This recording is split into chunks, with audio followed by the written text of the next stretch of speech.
What's up, everyone? Post-game Locked On Bucks. Post-series Locked On Bucks, actually, because Milwaukee did take care of business. This game, similarly relaxing if you're a Bucks fan compared to the last two. And it was only a week ago that this series was looking like it was looming as a bit of an annoying one for the Bucks.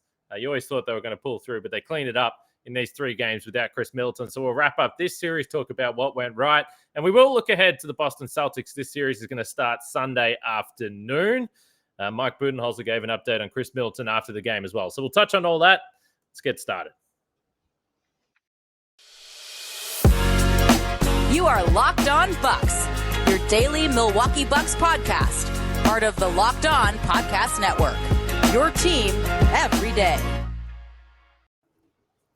Welcome to Locked On Bucks. I'm your host, Kane Pittman. You can see and hear me on this show Monday to Friday, and also weekends post-game during the playoffs. And alongside me, the founder of brewhoop.com and longtime voice of the podcast, Frank Madden.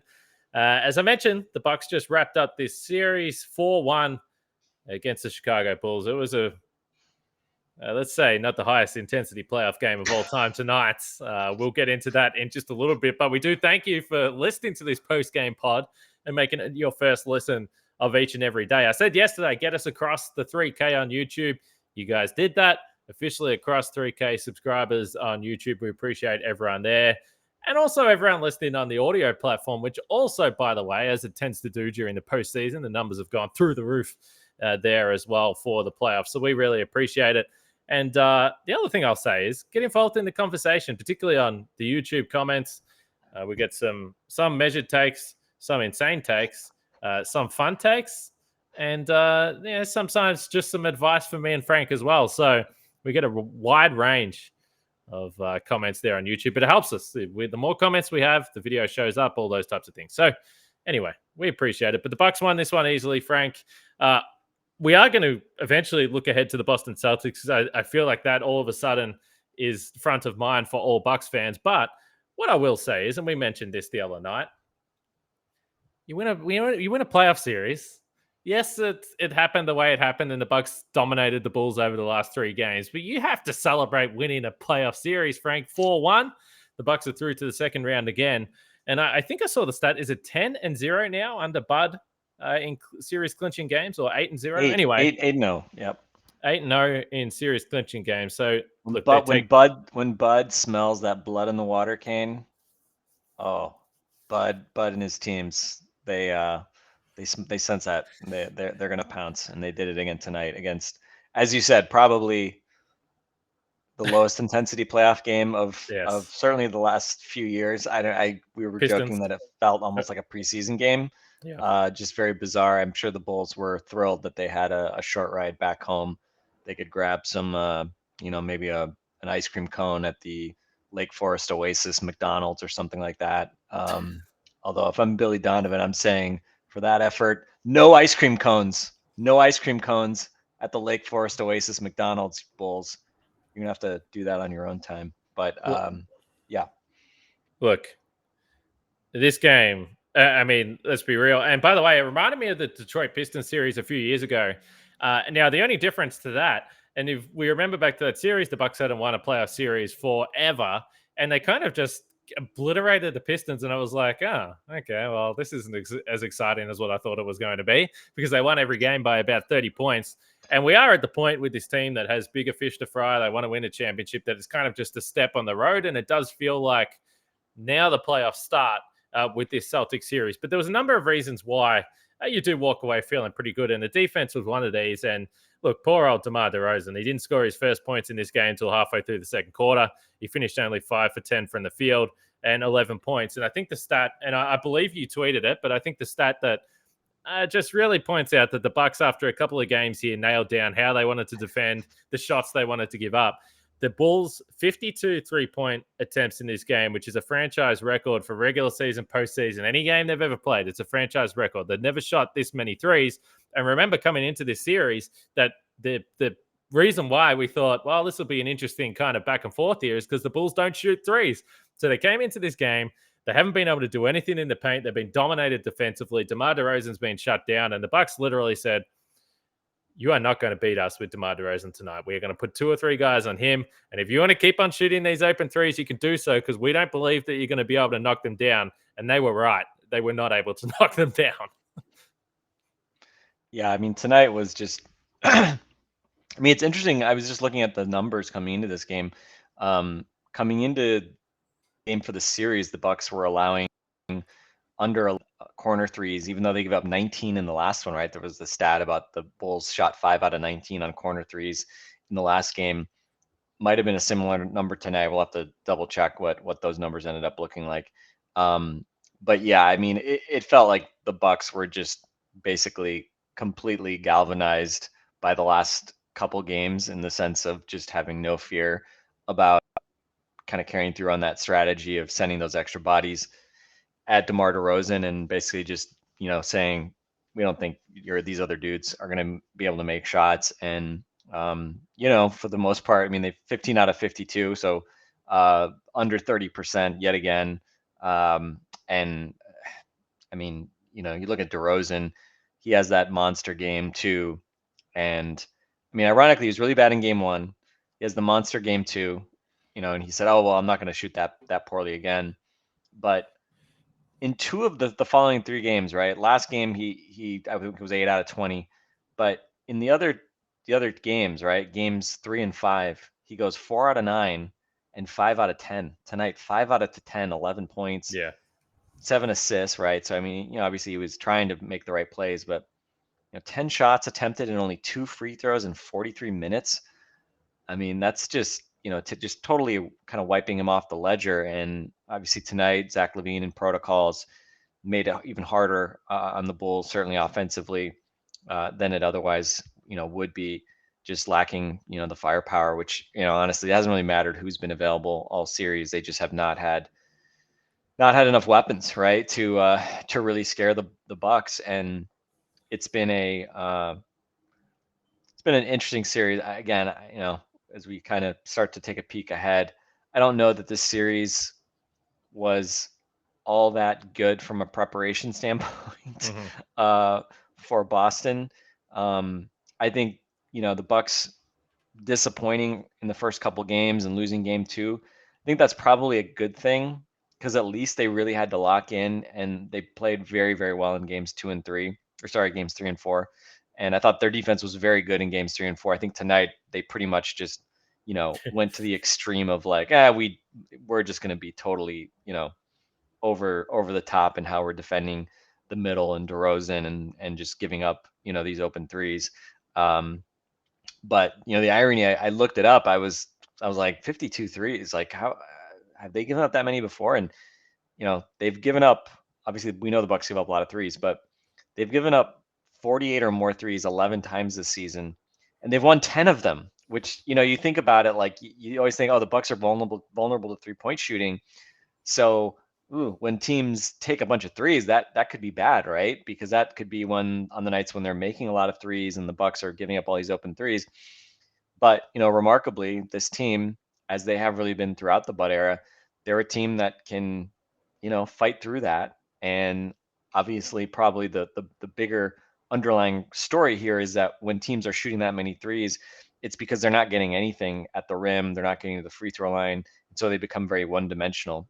And so I'm not going to sit here and tell you that, giving up 53s a game to the Celtics is the game plan. I don't think they're going to be, nearly as brazen in how they match up with the Celtics and dare them to shoot corner threes just because the Celtics do have better shooters. But obviously this is part of the playoffs, is playing to your opponent, basically exposing their weaknesses, playing to your strengths. And you can certainly say the Bucks did that and then some here of these past 3 games. They absolutely did. And if you were smart enough, maybe after game 2, I don't know how much the odds changed, but if you were smart enough to get on board at betonline.net, then you'd be feeling very happy right now. And maybe you're feeling confident to roll it into the next series where the Celtics are actually favorites. The Bucks going in underdogs. The defending champions going in underdogs. No Khris Middleton, no home court. We understand that. But if you want to check out all the lines and odds, you can do that at betonline.net, which is your number one source for all your betting stats and sports info. Find all the latest sports developments, league reviews, and news, including this year's basketball playoffs and MLB, which is underway as well. Are the Brewers winning? I don't even know. I think they won tonight. Shout out to the Brewers. And BetOnline is your continued source for the sports wagering information from live betting, playoffs, esports, and more. Head to the website today or use your mobile device to learn more about the trends in action. That's BetOnline, where the game starts. So as we talk about what the Bucks had success with against the Bulls and what it might look like against the Celtics, because again, let's be honest, we are really turning our attention to this next series. And I've already seen a little bit of it on Twitter.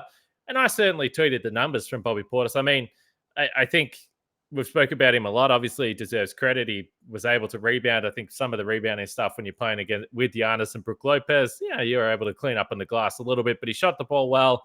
He's always productive on the offensive end.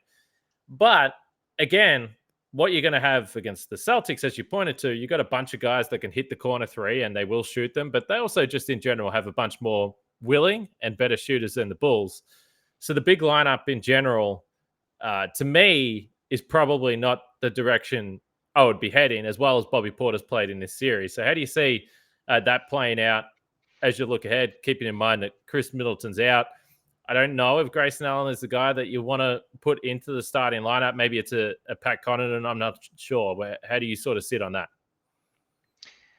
I mean, Bud is an inertia guy, right? We saw it last year. Dante gets hurt. PJ Tucker becomes the guy and has an obvious role in the Nets series. Does PJ have an obvious role in the Hawks series in the starting five? Not really, right? That was the question of like, who's PJ Tucker going to guard? Who is it? It's so essential that he stay in the starting five for, from a defensive standpoint. But he could at least play on the perimeter, though. I mean, it's not like, even if there wasn't a Kevin Durant. Sure. So I think I would be surprised if they made a change to the starting five, to be honest. I think Bud generally, if something has worked, he'll stick with it. And to be honest, I mean, I don't mind the idea of honestly of going with the big lineup against Boston. And I think the main reason is because I think I'm worried only having really two creators in the starting five with Khris out. Drew and Giannis are the only guys that are really creators with the big lineup. But, even if you put Pat Connaughton in there, it's not like he's like going to run a lot of screen and roll or something like that. Or Grayson Allen, they're not going to run a lot of screen and roll. Grayson can do it a little bit. But for the most part, those guys are going to be off the ball spacers as well. So part of me is just like, you know what, like Boston with Robert Williams and Al Horford, Tatum and Brown, are obviously big for their position as well. Marcus Smart plays big for his position. So maybe you just say like, screw it. Like we're just going to basically try to bring size against your size. And, we know that Boston switches a lot. So, at a minimum, I mean, their switches, their guys can defend out on the perimeter, but in situations where, again, if it's Al Horford matched up against, a Bucks wing or something like that, at least you have some size, and maybe that's part of the strategy. I think the Celtics were like middle of the pack in terms of defensive rebound rate. Last year, we saw the Bucks really lean into size, and that was an advantage that they had. Winning the offensive glass, controlling the defensive glass. So maybe that's just again kind of rolling over that, at least that piece of the strategy that we saw work against Chicago. It can't work in the exact same way, but honestly, at this point now that you've got you've had 3 blowouts in a row and you have a little bit of rhythm. Honestly, like especially with the way game ones are for the Bucks, I don't trust the Bucks to show up with their best in any game one, regardless. But to do like a lineup change and try to kind of tweak things and go a different direction at this point, I probably would have even less optimism of that working in game one. So yeah, again, I wouldn't have predicted Bobby as the Khris Middleton replacement, de facto Khris Middleton replacement, when he first got hurt. But I think at this point, it's obviously worked pretty well. And, I think we can talk a little bit about matchups, but I think you're going to have to defend the Celtics differently. They have, some guys who can actually nail corner threes, especially someone like Grant Williams. But I do kind of wonder, my pet sort of matchup idea is maybe you put Giannis on Marcus Smart, not too dissimilar from what they did putting Giannis on Caruso in games 3 and 4. You basically try to make Marcus Smart have to be more of a scorer, look for a 3-point shot. He's gotten much better as a decision maker, I think, but he's still been like a 33% shooter from 3 the last couple of years. It's not like he's become a great 3-point shooter. We saw in that game late in the season in Milwaukee, he hit a ton of threes. We know he's capable of getting streaky, but maybe you again just try to make Marcus Smart more of the scorer, and if he's taking threes rather than Tatum, Brown, other guys hurting you, maybe that's part of the plan. And secondly, then if you're running, traditional sort of pick and roll plays, well, Giannis can, you're comfortable with Giannis switching on to any of the Celtics perimeter guys, and you have some different options you can do there too. So we'll see what they do. But I think there's some options there. And, if you do put Giannis on a guy like Smart, then you have obviously some more natural matchups with Horford and Rob Williams going up against Bobby and Brook Lopez, right? You can put Brook on Robert Williams since he's not the shooter, keep Brook closer to the basket. And again, maybe force them to try to do pick and pops with Al Horford to try to get Bobby into actions. Again, different things you can do. But obviously now at least you have a few days for the Bucks to do some work, do some game planning. They've known now for 24 hours, probably longer, right? Effectively, their advanced scouting has known for a few days that who their likely opponent was going to be.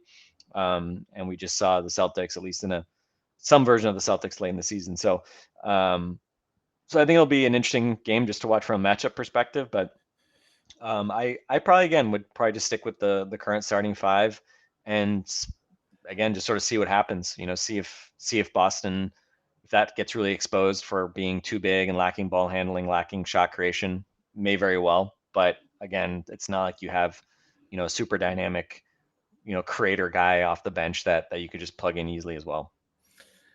Yeah, I would, and I mentioned this with Camille yesterday. I do think moving forward that I'm more concerned about the offense than I am the defense. I mean, defense, they can probably figure it out. I think it does help that Robert Williams isn't a shooter. I mean, having one guy out there that isn't going to shoot the 3, I do think that helps, which will be interesting to see what the Celtics do throughout the series if they go to, smaller lineups. I mean, we've definitely seen Al Horford have success against the Bucks in the past. He seems to be a better player in Boston than he was anywhere else the last few seasons, for sure. The only other concern is, Frank, and this is going to be something that is going to annoy Bucks fans. We already know it. Giannis being anywhere in the vicinity of Marcus Smart is going to make me nervous because, look, without Khris Middleton already as it is, the Bucks just simply cannot afford any foul trouble for Giannis. I mean, they're not going to be able to survive that. Marcus Smart is going to be on the floor. I saw him doing it with Kevin Durant in the last series as well. It's not going to take much for him to hit the floor. Maybe you could make the case that Giannis had some decent practice with the way the Bulls were trying to defend him as well. And we should say Giannis, and I don't know whether this, I mean, he's always hitting the floor. I messaged our DM during the game and I was just like, man, can Giannis chill? Now, first of all, no, he can't chill. And we know that he can't chill. But the way that he was hitting the floor, the thud when this man was hitting the floor in a game that you're just like, the Bucks aren't going to lose. The last thing we need right now and is any type of injury. And he was holding his wrist for a while there. Bud mentioned it after the game and said that he thinks that he's doing okay, which is not exactly what I want to hear. I would have preferred that he is doing okay. Now it's Giannis, so you expect that he's going to play. But I imagine this is going to be another physical series. And that whole Marcus Smart, Giannis matchup, I would suggest it's going to be a talking point throughout. Because I would imagine he's going to spend a fair bit of time trying to defend Giannis, get underneath him, go for those charges, drag him to the ground, all those things that we've seen for years. Yeah, I mean, I think the only certainty is that lots of different guys are going to defend Giannis. And, I think they have a lot of guys that are not going to be at least complete pushovers, and they're going to bring a ton of help. And, this is going to be a huge test for Giannis, right? I do think that the Bulls, especially early in the series, the kind of quick double teaming, I thought they, for large stretches of the series, certainly not tonight. I mean, tonight, Giannis just, little brothered them really badly, and there was just very little to look at positively from the way they defended Giannis. I think missing Caruso as like the an additional flopping threat hurt them a lot tonight. And again, just the lack of size. But Boston certainly has better rim protection than obviously the Bulls do. And I think, you know, much like Caruso was, you know, I think caused Giannis problems just by being that guy who would just like, you know, come in to throw his body around and try to, you know, again, get the refs to feel bad for the small guy. We know that Marcus Smart's going to do the same thing.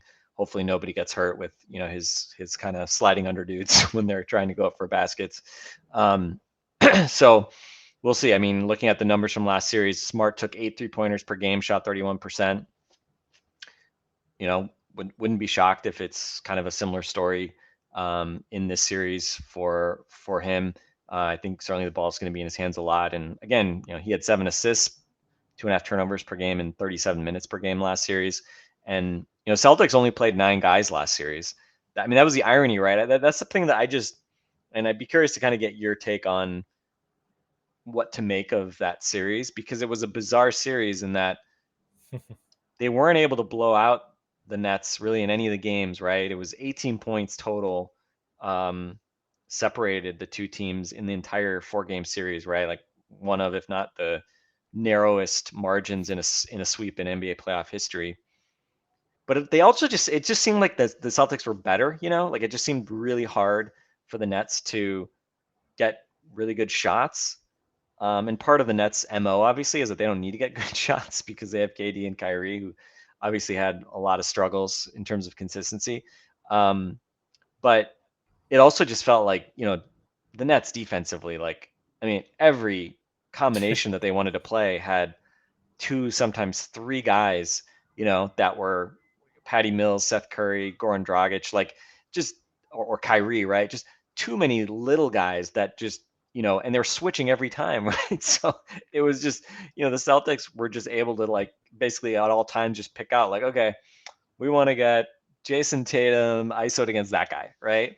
And they could pretty much get those matchups wherever they wanted. Obviously, the Bucks have the benefit of, you know, having a lot, you know, much better individual defenders, so there aren't the same, you know, kind of weak links that you might otherwise be worried about, and that we saw in the Brooklyn series.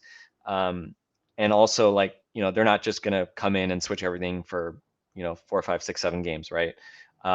So they might have to go to switching at times for sure. I think that will make sense in certain scenarios. But it is going to be interesting to watch just the chess match and sort of how each team tries to attack, right? If they end up, you know, continuing to start Bobby, how is Boston going to try to attack Bobby Portis, right? If he's guarding Al Horford, probably going to run a bunch of pick and pops, dribble handoffs, you know, force Bobby into those actions. And again, maybe in those scenarios, like I'd be fine if honestly, if you just switch Portis a lot, because I think, to be honest, like most of the time when Bobby gets taken advantage of, it's guys, small guys sort of shooting step back jumpers on him, which, you know, the grand scheme of the universe, I think probably, but we'll definitely be a fun series to watch the matchups in. And, you know, I think, again, I'm very curious just to see how Giannis does, because I think he's obviously a different kind of animal than KD. He doesn't settle for shots in the same way that obviously KD does. The physical tool set is different. But I think in terms of just showing multiple bodies and just crowding him all the time, obviously the Celtics are going to try to do that.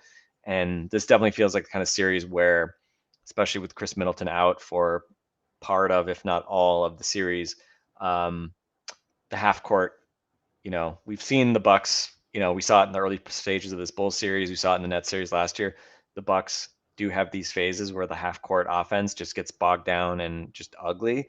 And I'm definitely concerned that, you know, this becomes a rock fight at times in the half court for the Bucks. And so, you know, as always, it's going to be really important to try to do what you can to get out in transition, give Giannis opportunities to attack against defense that isn't set. You know, again, Bucks aren't really normally a turnover forcing team, but you hope maybe you get some more luck, sloppiness from the Celtics in that regard. And then, as I was alluding to earlier, you know, maybe this is a series where you really need to use the size and hurt them on the glass. We'll see, right? That's obviously not a typical way that teams in today's day and age, like, you know, tactically really attack, but we've seen the Bucks even last year in the playoffs, use that, especially against Atlanta, as a weapon. Using their size to their advantage on both ends. So, it's great test for Giannis. He's going to be in the spotlight. This is a bit of a warm up for him. And it's going to be, I think, at a different level defensively on Sunday for him, for sure. Yeah, I was going to respond to that, and then you mentioned the word rock fight, and it reminded me of our friends at RockAuto.com. RockAuto. Exactly right. Because we know, and look, if you're driving to Boston, I don't think many people will be doing that, but if you are driving to Boston to these games, you want to make sure that your car is in good shape. And if you need anything from parts, accessories, anything, then you should go to rockauto.com, because you can save time and money when using RockAuto. Why would you choose to spend 30%, 50%, even 100% more for the same parts from a chain store or car dealership?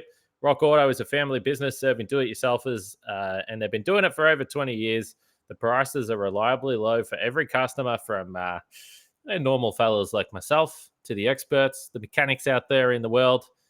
And they've got everything you need, from brake parts, tail lamps, motor oil, and even new carpet. You can go check out the website today and go through the easy-to-use catalog to find everything you need, and you can see all the parts available for your car or truck. So Locked On in there, how did you hear about us box today? Now we sent you. Amazing selection, reliably low prices, all the parts your car will ever need. RockAuto.com. I do think when it comes to the Celtics, and part of this is some of the stuff I'm reading, from Bucks fans, whether it is on YouTube, listeners of this show, and Twitter, I do think that everyone's been a little bit slow to come on board with the fact that the Celtics are really, really good. And I was also the same, because if you go back to the turn of the new year, it's like, okay, this team is legitimately middle of the pack mediocre. And they've just steadily gotten better. And it wasn't until late in the regular season when I started paying attention, I was like, actually, this team is really, really damn good. So that's the first point I want to make. But the Nets series, I agree with you. It's hard to really take anything from it. I was in a conversation with someone about this at work the other day, because they were like, oh my God, the Celtics defense against Brooklyn has just been absolutely spectacular. And kind of to your point, I was like, well, I think it has. But also, we're not seeing, it's Kevin Durant or nothing. And it's still the same story with the Brooklyn Nets. And they're like, yeah, but he was averaging 50 points a game or whatever he was against the Bucks last year. And I said, that's true. But I think overall as a team, I think we were talking about it. We were like, how can the Bucks score? How can they make a shot? How can they do anything on the offensive end? So I think, like, walking away from that series, it's hard to read how much of this was the Nets being pathetic and how much of this was the Celtics being a juggernaut. And the answer is I don't really know. But to me, that's why I still just think, for the Bucks, without Khris Middleton, they don't have a guy that can bail you out. And even tonight, I was kind of watching the Bulls game, and I was already looking ahead and thinking about the Celtics, and I was like, all right, some of this is like, the Bobby Portis, he'll face you up, he'll take, like, it's a fine shot, but it's like, okay, this can't be your offense. Drew Holiday, when he goes into sort of dribble, takes a step back. Like, yes, we'll see him knock it down, but I don't think that's what your offense wants to be. So to me, as you mentioned, Boston Celtics, one of the teams, and we'll see whether they do switch a lot, but one of the teams that switched as much as any team in the league. It's like, okay, if that's going to be the case, then how are the Bucks going to score easy points in this series? So I don't. They're going to have to shoot the three well. That's for damn sure. And I'm more worried about the offense than not. Now, as far as the schedule goes, we mentioned, again, for me, a 3 a.m. Monday morning game. And when it comes to the Bucks and the way they play in game ones, it's setting myself up for a depressing start to the week. But they'll have then game 2 on the road, obviously, and then 3 days off, which is completely unheard of. 3 days off before game 3. Bud already confirmed post-game that Khris Middleton's not going to be there for the start of the series.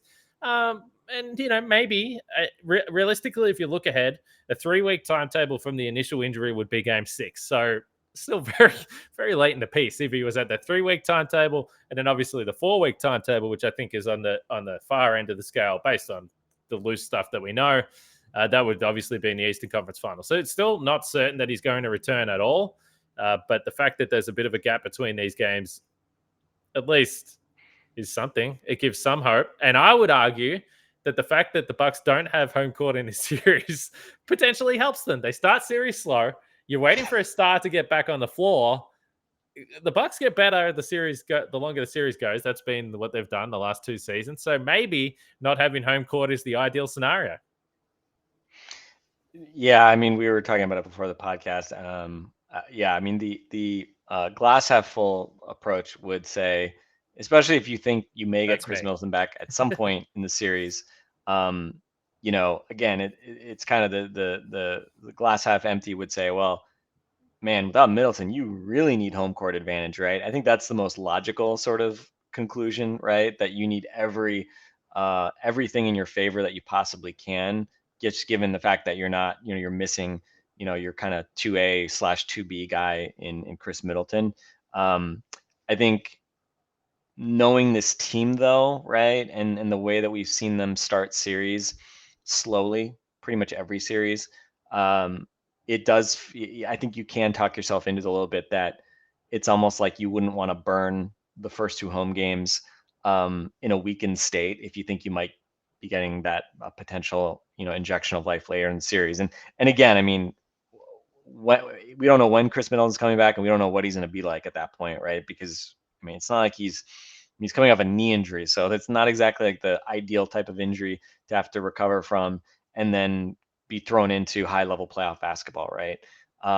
So it's hard, but yeah, I do think there's definitely that glass half full interpretation where you could say, well, we've seen them when they've started out on the road. It's not like it's not like you're punting the first 2 games, but if they win that first game, it would feel like, a miracle practically. Down Khris Middleton, long layoff, right? Which we know that the longer the layoff they have, the worse they seem to play. I mean, the Celtics have an even longer layoff, right? So you hope that the Celtics will also be rusty. It's all set up for an 85-82 thriller. Yeah, exactly. It's set up for another rock fight. So I might look at it this way: like if you can actually win one of those first 2 games, I mean, that would be a great result. I think everybody should be happy with that. And again, that's what makes the Brooklyn series so odd, because I mean, the Nets, as poorly as KD played up until really the last game, and as poorly as Kyrie played outside of the first game, they had chances to steal pretty much all of them. And the first game in particular, right? I mean, they literally lost on a buzzer beater. So, who knows possibly how that series shakes out if it goes differently. And we saw last year, right? I mean, why did the Bucks win an NBA championship?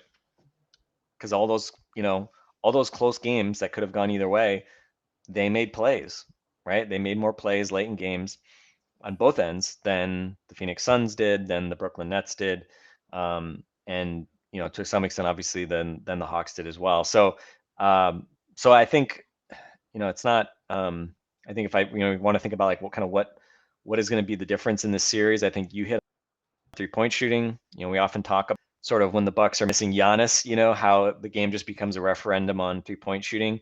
I think you can say a similar thing with how good Boston's half-court defense is, and without Khris Middleton as another half-court initiator, Grayson Allen, Pat Connaughton, Wes Matthews, Bobby, Brooke, Drew, all those guys that shoot threes on this team, you're gonna have to be pretty good.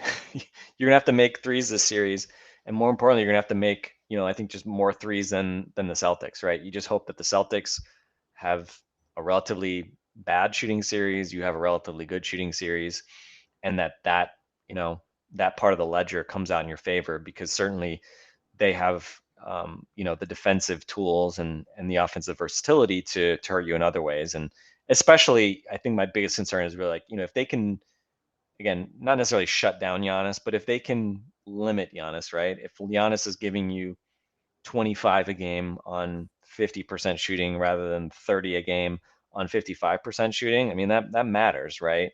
Especially in a close series. So I think, 3-point shooting I think is gonna be really important, as again, to kind of punish the Celtics for, we know they're gonna want to build a wall and prevent Giannis from doing what he wants to do. But I think that's also why Brooke and Bobby are going to be important, because those guys can be those secondary sort of interior scorers. Brooke being that safety release valve guy, as he was in the first 2 games, right? He had a very quiet sort of rest of the series, but being that safety release valve for Giannis and Drew around the basket, right? It's not like you're going to post up Brooke Lopez, but you can get him the ball around the basket, and he's got great touch, and he can, be that improvisational guy in kind of, sort of random moments when the defense is otherwise playing well. Bobby obviously also as well with his touch can certainly hurt a team. You're just going to need both those guys that I think, give you some big performances, and you're gonna have to win a game in Boston, right? At the end of the day, that's kind of what it comes down to. We've seen the last time these teams played in the playoffs, the Bucks won both games in Boston, right? In a 5-game series win. Series before that, right? The last series before the Budenholzer era, Bucks won all 3 games at home. They lost all 4 on the road, right? And so you're gonna have to win a road game. And I think in those first 2, the thing I'm looking for is I have to think at least one of those games is going to be close and you're going to have a chance to win. Can you take advantage of that opportunity? Bucks won a title by taking advantage of those types of opportunities. The Nets got swept because they could not take advantage of those types of opportunities in 4 straight games. And, I think that was one of the knocks, even late in the season when the Celtics were playing awesome. I think there was still some skepticism, even from Celtics fans. Man, when things get really close, like, how are they going to come out of that? What are they going to look like? That had been sort of a problem for them earlier in the season. We saw on Christmas Day, the Celtics completely collapse in, late in that game. And that was a pretty, Celtics fans were saying that was like, oh man, this is typical, right? At that point of the season, they're in a different place right now. But, if you're the Bucks, you're going to have to squeak out some close wins in the series because, there's no way you're winning 3 games in a row by basically, 20 plus points like we saw to close out this Bulls series. Is just a different level of opponent. Well, it's going to be interesting. Tomorrow we'll get the Celtics perspective. John Corrales from Locked On Celtics. We're going to do a crossover. We've had him a number of times. I've podcasted with John. He does a pretty damn good job over there. And I would imagine he's feeling pretty good about the Celtics and the way they've been playing over the last few weeks. So it'll be interesting to see his perspective on some of the things that we spoke about here on this show. So make sure you check that out on Friday, but then on the weekend, obviously leading up to game 1. And we'll be back. We'll do a post-game show, of course. Plenty of days off next week. I've got some people lined up. I'm trying to get on the show. I'm not going to name any names right now in case it doesn't plan out, but we're going to have plenty of shows to roll out next week. So we'll see. But the Bucks are through to the second round yet again. The Budenholzer streak continues. It's nice that we've normalized, winning first round series, right? After that's right. Practically, 20 years of feeling like that was the goal, right? To get to the second round. Of being the Bulls. It's just like, yeah, exactly. Beating the Bulls is just like, yeah, that's like a thing we do now. Definitely a little full circle here, right? Giannis, you think Giannis's first playoff series against the Bulls and losing in such painful fashion at home to mete out some vigilante justice here 7 years later. Did not need to mow down Mike Dunleavy into the first row of the stands tonight. Although I don't know. Not a very vocal Bulls contingent tonight, and honestly, not a very vocal Bucks crowd tonight either. It seemed in the third quarter, people were, I think, pretty much in the concourse most of the quarter. You could have mowed somebody into the first row, and I don't think anybody would have spilled a beer. But yeah, it's appreciate the fact that this is now just a thing that we get to enjoy, right? That Bucks can lose a game and then they just come back and stomp out an inferior team, and that's just kind of a day at the office for the Bucks here over the past week. That's right. It was a week ago to the day that we did the post-game podcast after game 2, and it was a bit like, how long is this series going to go? Is this really going to drag out? Thankfully, it didn't, and they were able to wrap it up, and it was much more like what we thought potentially it might be before the season. So Bucks in 5, we'll take that. Now we'll see what they do against the Boston Celtics. Like I said, we'll be back tomorrow. We'll wrap it up now. For Frank and myself, catch you guys tomorrow.